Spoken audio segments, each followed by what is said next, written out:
miti tun gowwummaarraa gowwummaa guddoodha. Tun gartee gootummaa miti jechuun luynummaadha. Luynummaa guddoo tana miskiinatti roorrisuu caalaa wanni hammeenyi kana gahu hin jiru jechuudha. Ammoo ijoolleen teenya tadharsii wallahi qaanii gurguddootti jirtan. Safuu Oromoo isinii cabsaa jira. Yoo arraan tana osoo Harargee qofa hojii wal loltanii ahlan wasaalan aadi. Osoo Walla qofa hojii wal loltanii sah aadi. Osoo Jimma qofa bar kutaan isin harkaan hin diddirin hin jirtanii bar obboleessoo. Mee osoo kutaa tokko qofa waliin loltan tokko qofa taate walitti ollaadhaa jarri kun gartee walitti hiriyaa walirra dhalatee taanaafi jenna. Wanni kun garuu dhiiroo siyaasaa keessa jiramoo. Laata amantaa yoo taate amantaan jara kanaa tokko yoo kutaa taate isaan hundinuu ilmaan obboleeyyaniiti ollaan namni hundinuu lafarraa dhalate qaba. Waan oomishatee nyaatu qaba. Rizqiin nama kanaa hundaa Rabbi harkaa.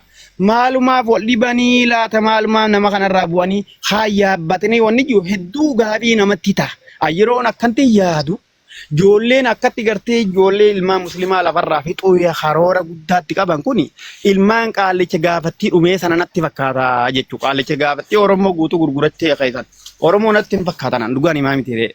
Yoo dhugaa himne ilmaan Oromoo kutatti lafarraa gatuu barbaadu jiru kun waa Oromoo qulqulluu natti hin fakkaatan. Islaama Rabbi sodaadha illee jenneen ni dadhabne.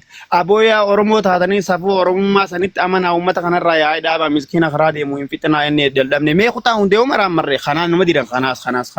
Nigaa khalaas. Kana caalaa yoo agartee ilmaan keessan kadhaabuu barbaadu hin dandeenye taate immoo aboo gosti abaluu yookiinuu ilmaan akkasii Oromoo miti hubadhaa. Afaan Oromoo barachuun Oromummaa namaaf hin kennitu. Oromummaan keessa beeka.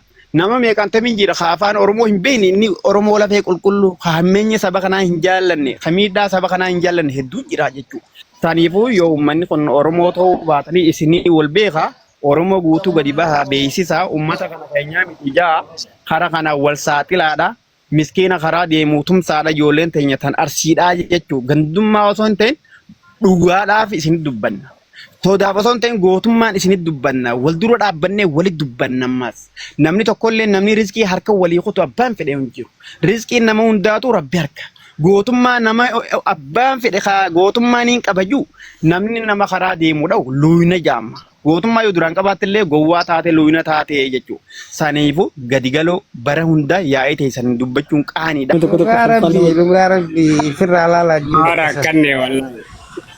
Edem finne dubbii caalaa. Maal finne dubbii? Edee odoo isin asii araara nama kuma afurii teessanii tumtanii haasoftanii edee achii nama kuma sadii irratti masin miskiinni kana uja. Maaluma musiibaan Suudi Arabiyaa keessa nu dhufte wallahi billahi. Bannuti Mahamadoo Suudi Arabiyaa kun wallahi dhummoo hoolaadha bara. Wallahi dhugumaan hoolaa. Wallahi namni hoolaa nu jeessu numa tolche. Amma ganaa tarkaanfii fudhatamuu laalamma. Gana amma birriinis keessaan dalaguun dirqama ta'a. Miskiina kana najaa baasu firii hudduu miskiina wallahi lazim. Ani bakka nama kana laaletti dhugaa Rabbi hedduu na dhagahama. Fakkeenyaaf uzuuna taatee hunjaa bargaraa keessa. Uzuusi taatee hojii mee uzuuna taatee jedhaa fudhadhaa baalaadha dhugaa Rabbi. Wanti namni daa'imni kana ta'u jiru kun amma uzuuna taatee yoo. Sabni itti wallabu kunoo maali? Sabni itti ilmi namaa kun wallabee sadarkaa kana gahee ilma namaa cudhaan qabee kan raasu kunoo maali? Waan kan akkanumatti namnis gubbaa jiru kun callisee yoo laala gaarii ta'a. Laala obboleessoo dhageeffadhu. Obboleessoo dhageeffadhu.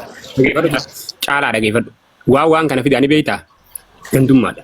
Wallahi lajee waan kana fide gandummaa. Of course. Sirrii jechuudha. Fakkeenyaaf. Wantummaa waan gandummaarree. Wallahi gandummaa lafee nama seentee waan kana fide. Wallahi amma meena teessee maal? Waa kana hundarraa walaba beetiin miskiinni kun ni miidhama harkee. Miskiinni miidhamu kun afaan keenya dubbatee gisee waywaatu wallahi garaan na nyaadhaman. Miskiinni gisee afaan Harargee dubbatee waywaatu wallahi garaan na nyaadhama. Fakkeenyaaf kan hundirraa kan kee itti ilaaleetiin anama naa ganda namaatu gortee laayifii hedduun seenuu kan firoo isaatiin seennee dattanya malee. Maayi akkanarra miseenjira isa taa'u royyoo. Bara amma wallahi laali ijoolleen teenya tasii koomandooti. Caalaa bare. Nama isii dhugaa itti mattee qabachuu dhabu. Dhugaa walitti mudha malee as gubbaa yaanitti mana guma miskiina akkas ta'e akkas no kun hin danda'amu. Amma achitti guruuppii taatu ijaaranii namni kun keessaa wal ijaaree birrii taatu waliif fidanii nama gartee ittiin gandummaan deemuuf nama maqaa gandaa dhaatee deemu yoo tarkaan fira furanne wallahi billahi naamana lubbuun arra nama tokko lama sadii jettanii bochan ganaa namni dhibbi tokko dhibbi lama sadii duutaa jechuudha. Namni ganaa ganda as dhiisaa tabiyyaa rabaatuun gana ganda gabbuutii jechuun amani wallahi lazim ganda gabbuutee gana namni ganda wal qala. Lafarra gabbuu nama namni. yaa namni malafa wal gabbu malee wanti maara banafne jechuudha. Namni wallaalaa ofii qabachuu hin dandeenye namni nama ofii jallaa qabachuu hin dandeenye nama miti beekadha. Ani amma fakkeenyaaf jinniin arge. Jinniin gaafa inni garteetiin daangaa balee dabree deemee uummata arsii arrabse. Uummata harargee arrabse. Uummata jimmaa arrabse. Ani dirqama koo obboleessaatitti itti dubbachuu qaba. Na dhaga'uu dida miti.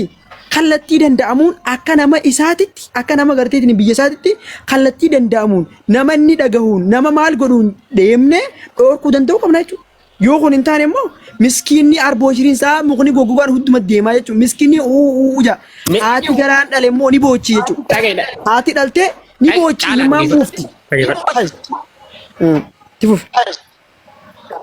Mee caalaa deemeti ijoolleen teessan badii qabdi jeen. Ijoolleen teenya badumaan qabdu jaan. Shabakaan kiyyaan na qabee kam. Ni jira tifuuf. Ijoolleen teenya badiin qabdu ma jaan malee mee ijoollee teessanii badii qaba jeen dhaqee. Ne arsale washi barboonu jala hafaana kalaas. Amma jechummaan namni itti dhumu jiruuf laala amma dhaggeeffatu jecha tokko bichaadha. Jecha tokko bichaaf namni dhumu jira miskinni. Miskinni wanni itti karee gorra'amu jiruuf.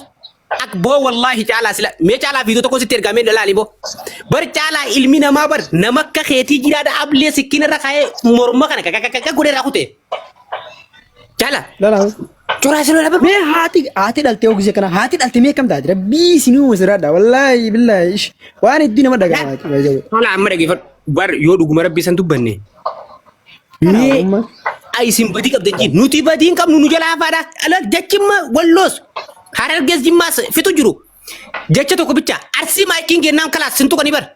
Amma ati sussee juwar kee forfaayila godhattee ani illee juwar forfaayila godhannee sirba si koomantoo yoo taphanne nam tokko kan namatti kun jiru miskina.